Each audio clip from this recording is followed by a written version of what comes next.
আসসালামু আলাইকুম viewers, বাংলাভিউ online television studio থেকে আমি খালেদ চৌধুরী আপনাদেরকে স্বাগত জানাচ্ছি এফএম মেথড নিবেদিত ইংলিশ আওয়ারে। ভিউয়ার্স, আমরা এই প্রোগ্রামটির মাধ্যমে দেখি কিভাবে সহজ পদ্ধতিতে আমরা ইংরেজিতে কথা বলা শিখতে পারি। আজকে আমরা দেখব এফএম মেথডের ছোট ছোট ফর্মুলাগুলোর সাহায্যে দ্রুত আমরা ইংরেজি বাক্য তৈরি করতে পারি।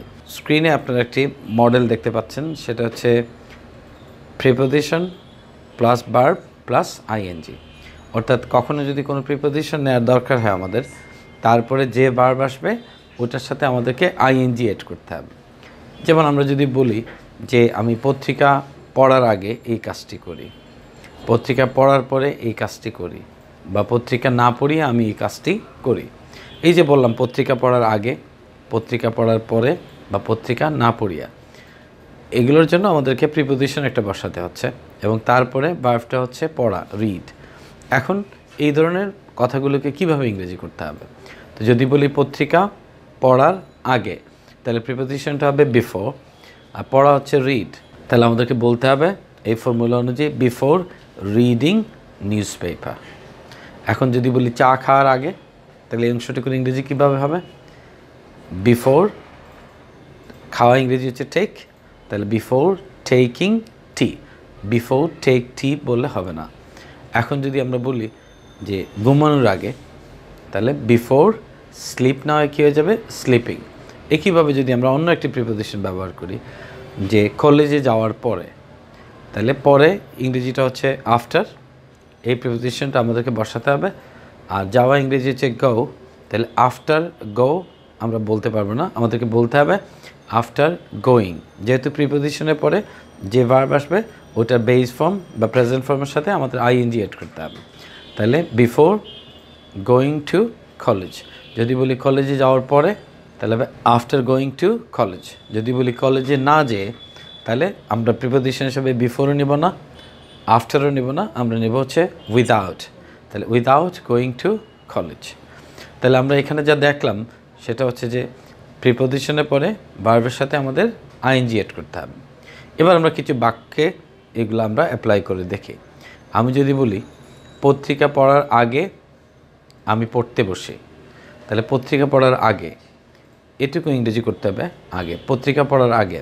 তাহলে বিফোর রিডিং নিউজ পেপার আমি বসি, আই সিট পড়তে, to study I sit to study. এখন যদি বলি ভাত খাওয়ার পরে আমি পড়তে বসি, তাহলে আমাদেরকে এই ফর্মুলাটি এখানে কাজে লাগবে। ভাত খাওয়ার পরে ইটিং রাইস বা ইটিং মাই মিল, তাহলে ইটিং ভাত বলতে মিল, ইটিং মাই মিল আমি পড়তে বসি, আই সিট টু স্টাডি। এখন যদি বলি চা খাওয়ার পরে তিনি টেলিভিশন দেখেন, তাহলে চা খাওয়ার পরে এই অংশটুকু ইংরেজি কীভাবে করব? পরে ইংরেজি হচ্ছে আফটার, তাহলে আফটার একটা প্রিপোজিশন, তাহলে আফটার ওয়াচ না হয়ে যাবে ওয়াচিং, আফটার ওয়াচিং টেলিভিশন। চা খাওয়ার পরে তিনি টেলিভিশন দেখেন, তাহলে চা খাওয়ার পরে, পরে ইংরেজি হচ্ছে আফটার, আর খাওয়া হচ্ছে টেক, তাহলে আফটার টেকিং টি তিনি টেলিভিশন দেখেন। তাহলে এই অংশটুকু ইংরেজি করবে এবার হি ওয়াচেস টেলিভিশন। তাহলে কী দাঁড়ালো?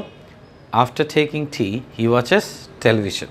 এখন যদি বলি গোসল করার পরে তিনি কলেজের জন্য রেডি হন, তাহলে গোসল করার পরে এই অংশটুকুর ইংরেজি আমরা আগে করব আফটার টেকিং আ বাথ। গোসল করা ইংরেজি হচ্ছে টেক আ বাথ, তাহলে আফটারের জন্য হয়ে যাবে আফটার টেকিং এ বাথ তিনি কলেজের জন্য রেডি হন বা কলেজের উদ্দেশ্যে রেডি হন। হি গেটস রেডি, রেডি হওয়া ইংরেজি হচ্ছে গেট রেডি, তাহলে হি এর জন্য হয়ে যাবে he gets ready for college. তাহলে আমরা যা দেখলাম সেটা হচ্ছে প্রিপোজিশনের পরে ভার্বের সাথে আমাদের আইএনজি এড করতে হবে। এখন যদি বলি যে প্রত্যেকটি লেসন শেখার পরে আমি ইংরেজিতে কথা বলি, তাহলে প্রত্যেকটি লেসন শেখার পরে এই অংশটুকু আমরা শুরুতেও রাখতে পারি, শেষেও রাখতে পারি। আমি যদি এভাবে বলি যে আফটার লার্নিং এভরি লেসন আমি ইংরেজিতে কথা বলি, আই স্পিক ইংলিশ। আবার যদি এভাবে বলতে চাই তাহলে পারবো, I speak English after learning every lesson. তাহলে এখানে আমরা দেখলাম ছোট ছোট ফর্মুলার সাহায্যে আমরা কিভাবে বাক্যগুলো ইংরেজিতে তৈরি করতে পারি। ইংরেজিতে কথা বলে আমি সম্মান লাভ করি, তাহলে ইংরেজিতে কথা বলে। তাহলে প্রিপোজিশনটা হচ্ছে বাই স্পিকিং ইংলিশ আমি সম্মান লাভ করি, আমি সম্মান পাই, আই গেট অনার। এরকম করে যদি বলি নামাজ পড়ে তিনি মনে শান্তি পান, তাহলে নামাজ পড়ে ইংরেজিটা আগে করব।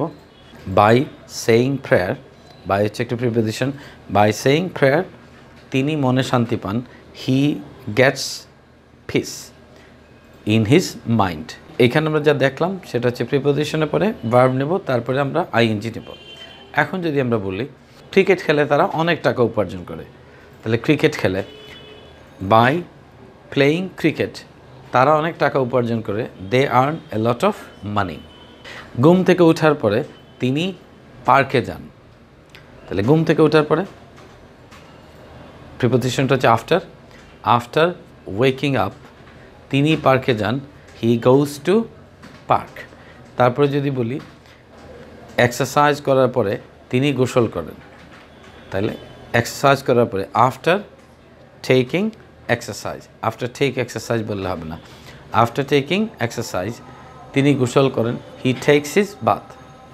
নামাজ পড়ার পরে তুমি কোরআন তেলাওয়াত করো, তাহলে প্রথম অংশটা হচ্ছে নামাজ পড়ার পরে, তাহলে আফটার নামাজ পড়া ইংলিশ হচ্ছে সে প্রেয়ার, তাহলে আফটার সেইং প্রেয়ার তুমি কোরআন তেলাওয়াত করো, you recite from the holy Quran, আমরা কোরআন শরীফ থেকে তেলাওয়াত করি, তাহলে you recite from the holy Quran. একই রকম করে যদি বলি নামাজ পড়ার পরে তিনি কোরআন তেলাওয়াত করেন, তাহলে after saying prayer he recites from holy Quran. তাহলে আমরা এখানে যে দেখলাম তা হচ্ছে এফএম মেথডের ছোট ছোট ফর্মুলার সাহায্যে আমরা দ্রুত ইংরেজিতে বাক্য তৈরি করতে পারি। তো ভিউয়ার্স, আপনারা এই ফর্মুলাগুলোর সাহায্যে ঘরে বসে নিজেরাই এরকম বাক্য তৈরি করার চেষ্টা করতে থাকেন, তাহলে সহজেই ইংরেজিতে বাক্য তৈরি করতে সক্ষম হবেন। আগামী পর্ব দেখার আমন্ত্রণ জানিয়ে আজ এখানেই বিদায় নিচ্ছি। আল্লাহ হাফেজ।